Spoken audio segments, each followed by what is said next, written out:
Values Education 8 Quarter 2 Learning Competency 5B na patutunayan na ang presensya ng Diyos sa loob ng pamilya ay makikita sa kapayapaan, katatagan at pagmamahalan sa loob ng pamilya.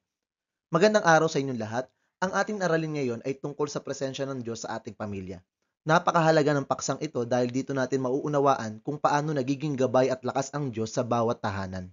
Sa ating paglalakbay sa araling ito, makikita natin kung paano ang isang pamilyang kasama ang Diyos ay nagiging matatag at nagiging huwaran ng pananampalataya.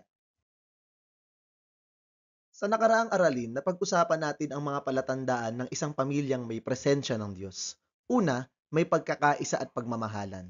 Kahit may hindi pagkakaintindihan, nagkakabati at patuloy na nagmamahalan.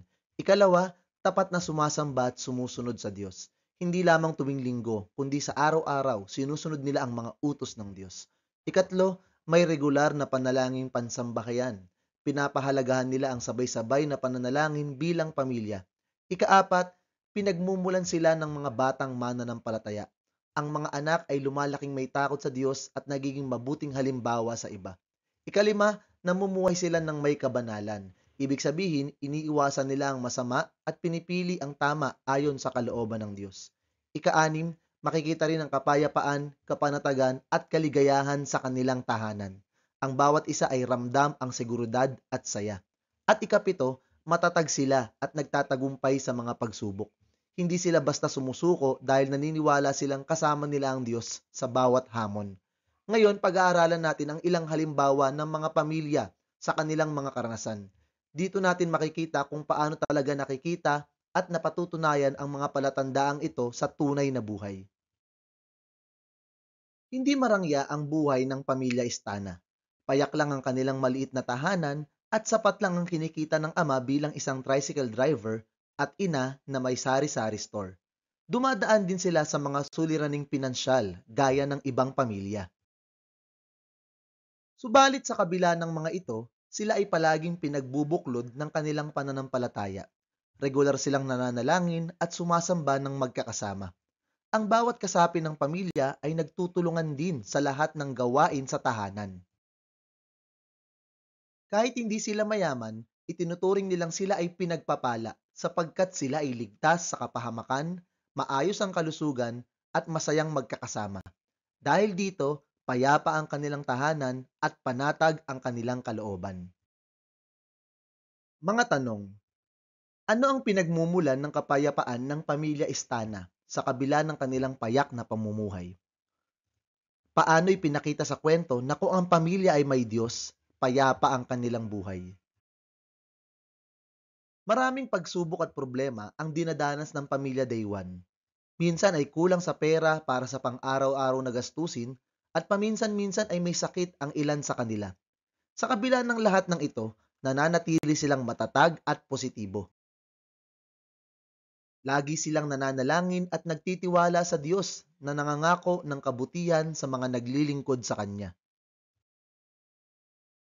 Ang kanilang pananampalataya ang nagbibigay sa kanila ng pag-asa at kahit may problema, sama-sama silang nagkakatuwang upang malampasan ito. Dahil dito, ang pamilya ay nananatiling matatag at puno ng pag-asa sa buhay.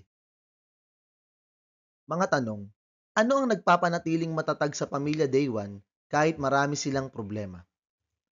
Paano ipinakita sa kwento na kung ang pamilya ay may Diyos, nananatili silang matatag at puno ng pag-asa? Nagkasakit ng malubha ang lola ng pamilya Yang. Kinailangan ng pamilya na maglaan ng oras at salapi para sa kanyang gamutan. Sa halip na magturuan o magreklamo, nagkaisa ang bawat kasapi ng pamilya upang magtulungan. Ang iba ay nag-aalaga, ang ilan ay naghahanap ng dagdag na pagkakakitaan, at lahat sila ay sama-samang nananalangin para sa kanyang kagalingan. Sa kabila ng hirap at pagod, nangingibabaw ang pagmamahalan sa kanilang tahanan. Ang kanilang malasakit at sakripisyo para sa isa't isa ay patunay na ang Diyos ay kasama nila. Mga tanong: paano'y pinakita ng pamilya Yang ang pagmamahalan sa kabila ng hirap? Paano pinatutunayan ng kanilang pagtutulungan at malasakit na ang Diyos ay kasama nila?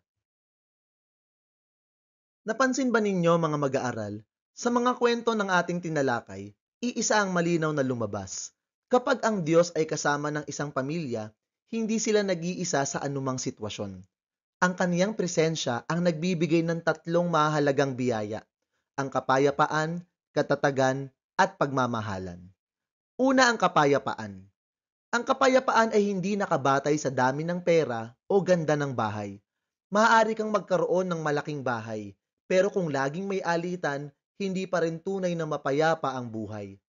Ang pamilya na may Diyos ay payapa dahil alam nilang siya ang kanilang sandigan.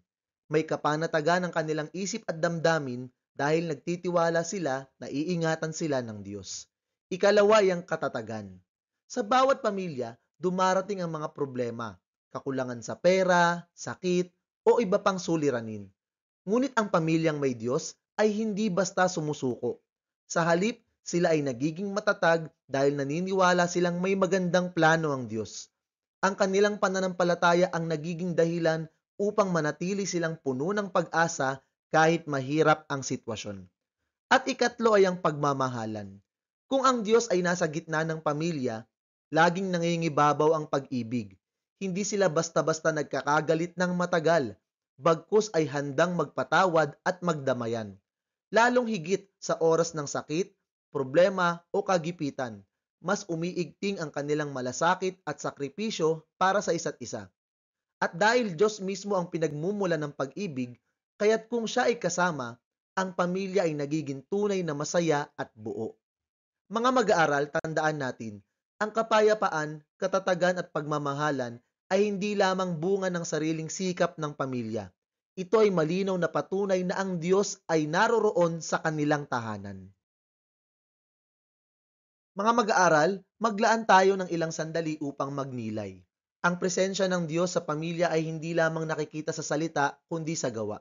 Kaya itanong natin sa ating sarili, nananahan ba ang Diyos sa aming pamilya? Suriin natin kung nakikita natin ang mga palatandaan ng kanyang presensya. Paano kung nakikita ang kanyang presensya? Baka ito'y sa pagkakaisa ng pamilya, sa sama-samang pagsamba, o sa pananatili ng kapayapaan sa gitna ng problema. At ano ang maitutulong ko?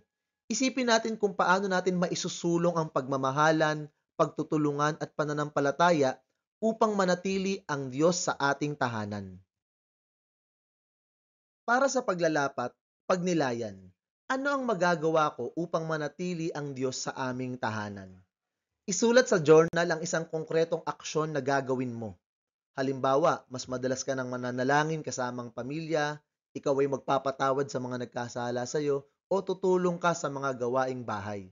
Maaari ring ibahagi sa klase ang nais na gawin upang maging inspirasyon sa iba. Pagsasanay, isulat ang T kung ang pangungusap ay wasto o M kung hindi. 1. Ang pagkakaroon ng pagkakaisa at pagmamahalan sa pamilya ay palatandaan na naroroon ang Diyos sa kanilang tahanan. 2. Ang isang pamilyang may Diyos ay sumasamba lamang kung may oras at kung kailan nila gusto. 3. Ang regular na panalangin pansambahayan ay isang indikasyon ng presensya ng Diyos sa pamilya. 4. Ang isang pamilyang may Diyos ay nananatiling may pag-asa at matatag kahit humaharap sa matinding suliranin. At 5. Kapayapaan, kapanatagan at kaligayahan ay maaaring maranasan ng pamilya kahit hindi sila mayaman, basta't kasama nila ang Diyos. At hanggang dyan lamang po ang ating aralin para sa araw na ito. Sana po ay may natutuwang kayo. Salamat po sa panonood at pakikinig. Paalam!